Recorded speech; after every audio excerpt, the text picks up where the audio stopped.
فاعوذ باللہ من الشیطان الرجیم بسم اللہ الرحمن الرحیم۔ بتوفیق باری تعالیٰ میں اور آپ نماز عصر کی ادائیگی کے بعد ماہ رمضان المبارک کے حسین جھرمٹ میں درس حدیث سماعت کرنے کی سعادت حاصل کر رہے ہیں۔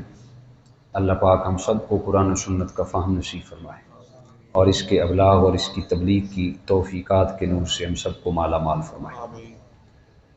آج کی ہماری گفتگو کا جو عنوان ہے، درس حدیث کا جو ٹاپک ہے، وہ افطاری کی برکات اور افطاری کی فضیلت ہے۔ افطار کے معنی ختم کرنے یا توڑنے کے ہیں۔ روزہ داروں کا غروب آفتاب کے وقت روزہ کھولنا اور روزے کو ختم کرنا یہ افطار کہلاتا ہے، اور اس مقصد کے لیے جو دسترخوان پر مشروبات اور کھانا وغیرہ سجایا جاتا ہے وہ افطاری کہلاتا ہے۔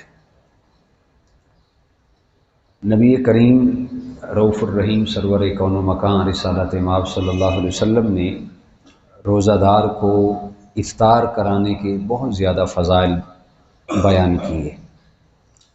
آپ صلی اللہ علیہ وسلم کی حدیث پاک ہے، سعید بن خزیمہ کی حدیث پاک ہے، باب فضائل شہر رمضان، حدیث نمبر 1887 ہے۔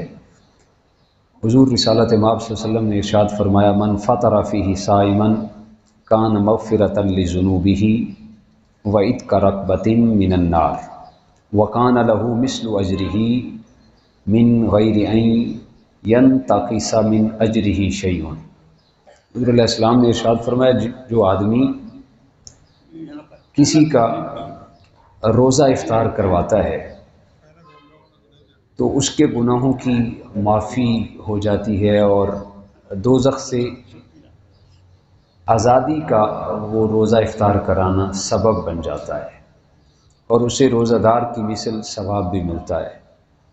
لیکن جو روزہ دار کے ثواب میں بھی ذرہ بھر کمی واقع نہیں ہوتی، یعنی جو بندہ روزہ افطار کرواتا ہے اللہ تعالیٰ اسے 3 فائدے عطا فرماتا ہے، 3 خوبیاں اور 3 درجات میں اللہ تعالیٰ اسے بلندیاں نصیب فرماتا ہے۔ نمبر 1، اس کی گناہوں سے بخشش ہو جاتی ہے۔ جو بندہ کسی کو روزہ افطار کراتا ہے، حضور علیہ السلام کے حدیث پاک کے مطابق گناہوں کی بخشش اس کے ذمہ لکھ دی جاتی ہے، اور دوسرے نمبر پر دوزخ سے آزادی اس کے کھاتے میں لکھ دی جاتی ہے، اور تیسرے نمبر پر روزے کا اسے ثواب بھی ملتا ہے۔ یعنی یہ 3 خوبیاں اللہ اسے عطا فرماتا ہے جو کسی کو روزہ افطار کراتا ہے۔ خیال رہے کہ روزہ افطار کرانے سے روزے کا ثواب تو مل جاتا ہے، لیکن اس سے روزہ ادا نہیں ہوتا۔ ایک انسان کے ذمے فرض ہے روزہ رکھنا، ایک ہے افطار کرانا، اس سے روزے کا ثواب ملتا ہے، اس کا اپنا جو فرضی روزہ ہے وہ ادا نہیں ہوتا۔ یعنی اگر کوئی بندہ روزہ نہ رکھے اور روزے دار کو روزہ افطار کرا دے تو اسے روزے کا ثواب تو ملے گا، لیکن اس کا اپنا روزہ ادا نہیں ہوگا، وہ فرض کا تارک ہوگا اور اس کے ذمے اس کی قضا لازم ہوگی۔ افطاری کرانے والے کو روزے کا ثواب ملتا ہے، لیکن روزے دار کے ثواب میں بھی ذرہ بر کمی واقع نہیں ہوتی۔ یعنی جس نے افطاری کروائی اس کو تو 3 فائدے حاصل ہو ہی گئے، جس کو روزہ تھا، جس نے روزہ افطار کیا، اس کو بھی اسی مثل ثواب ملتا ہے، اس کے ثواب میں بھی کمی واقع نہیں ہوتی۔ مثال کے طور پہ جیسے علم سے میں فائدہ حاصل کر لوں، آج اقبال صاحب کر لیں، آج محمد علی صاحب کر لیں، مشتاق صاحب کر لیں، تو علم ہی رہے گا، اس میں ذرہ بر بھی کمی واقع نہیں ہوگی۔ اسی طرح آپ دھوپ سے فائدہ لے لیں، اسی طرح روشنی سے آپ فائدہ لیتے جائیں، تو جتنی مقدار میں مرضی اس سے نفع اٹھایا جائے اس کی روشنی ماند نہیں پڑتی۔ تو ثواب کا بھی یہی معاملہ ہے، جس انداز میں، جس مقدار میں بھی اس سے فائدہ حاصل کر لیا جائے تو اس ثواب میں کبھی کمی اور قلت واقع نہیں ہوتی۔ اللہ اکبر۔ صحابہ و سلف صالحین اور ہمارے اکابر دوسرے لوگوں کو روزہ افطار کرانے کے بہت زیادہ حریص ہوا کرتے تھے۔ رفتہ برفتہ معاشی کچھ تنگیاں بھی ہیں جس کی بنیاد پہ ہم اس نیکی سے محروم ہوتے جا رہے ہیں۔ آج سے کچھ سال پہلے چلے جائیں تو ابھی بھی ہے، ایسا نہیں ہے کہ ابھی بھی نہیں ہے، لوگ روزہ افطار کرانے کے بڑے حریص ہوا کرتے تھے۔ صحابہ کرام کے بارے میں آتا ہے وہ غرباء اور مساکین کے بغیر تو روزہ افطار ہی نہیں کرتے تھے۔ آقا کائنات رسالت مآب صلی اللہ علیہ وسلم کی حدیث پاک ہے کہ سورج غروب ہونے کا جب یقین ہو جائے تو افطاری میں جلدی کرنی چاہیے۔ نبی کریم صلی اللہ علیہ وسلم کی تعلیم اور سنت بھی یہی ہے۔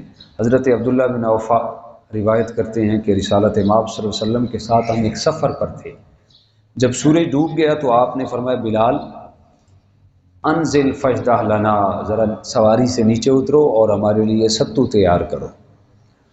تو حضرت بلال نے عرض کی یا رسول اللہ ابھی تو روشنی باقی ہے۔ آپ نے فرمایا اتر کر ستو تو بناؤ۔ وہ اترے اور انہوں نے ستو تیار کر کے پیش کیا تو آپ نے نوش فرما کر افطاری کی اور فرمایا اذا غابت الشمس من ہاہنا وجاء اللیل من ہاہنا فقد افطر الصائم، فرمایا ادھر سے جب سورج ڈوب جائے اور ادھر سے رات آ جائے تو روزہ افطار کر لینا چاہیے، روزے میں تاخیر، افطاری میں تاخیر نہیں کرنی چاہیے۔ نبی کریم صلی اللہ علیہ وسلم نے جب حضرت بلال کو افطاری کی تیاری کے لیے کہا تو اس وقت سورج غروب ہو گیا تھا، لیکن اس کی ابھی تھوڑی سی روشنی اور رمق باقی تھی۔ حضرت بلال کا یہ خیال تھا کہ روشنی ختم ہونے کے بعد ہی افطاری ہوگی، لیکن نبی کریم صلی اللہ علیہ وسلم نے واضح فرما دیا کہ جب سورج غروب ہو جائے تو اس وقت افطار کر لینا چاہیے۔ اور روزہ افطار کس سے کرنا چاہیے؟ یہ بھی حضور علیہ السلام کا معمول تھا کہ 3 چیزوں میں سے کسی ایک کے ساتھ روزہ افطار کیا جائے۔ حضور علیہ السلام کا معمول تھا، فرمایا یا کھجور سے روزہ افطار کیا جائے، یا پانی سے روزہ افطار کیا جائے، یا دودھ سے روزہ افطار کیا جائے۔ آپ صلی اللہ علیہ وسلم نے ایک خطبہ میں افطاری کا اجر اور ثواب بیان کرتے ہوئے ارشاد فرمایا، افطاری کا جب ثواب بیان کیا تو صحابہ کرام نے عرض کی یا رسول اللہ ہم سب میں یہ طاقت کہاں کہ ہم لوگوں کو، روزہ داروں کو سیر کر کے کھلا سکیں اور ان کا روزہ افطار کرا سکیں۔ تو اس پر آپ صلی اللہ علیہ وسلم نے ارشاد فرمایا، یہ صحیح ابن خزیمہ کی حدیث نمبر 1887 ہے، حضور علیہ السلام نے ارشاد فرمایا یؤتی اللہ ھذا الثواب من فطر صائما علی تمرۃ او شربۃ ماء او مزقۃ لبن۔ حضور علیہ السلام نے ارشاد فرمایا یہ ضروری نہیں ہے کہ تم سیر کرا کے روزہ افطار کراؤ۔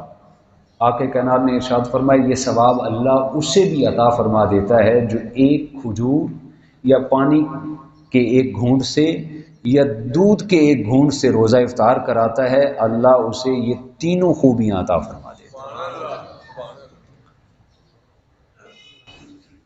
رمضان المبارک میں لہٰذا ہمیں یہ ایک سنہری موقع ہے، نیکیوں کا موسم بہار ہوتا ہے، تو ہم اگر زیادہ سیر کرا کے کسی کو افطار نہیں کرا سکتے تو کم از کم پانی سے تو افطار کرا سکتے ہیں، کھجور سے افطار کرا سکتے ہیں، دودھ سے افطار کرا سکتے ہیں۔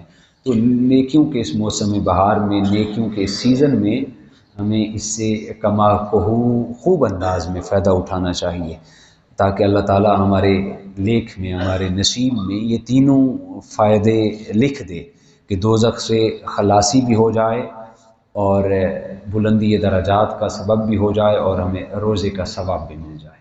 اللہ تعالی ہم سب کو توفیقات عمل نصیب فرمائے۔ وآخر دعوانا ان الحمد للہ رب العالمین۔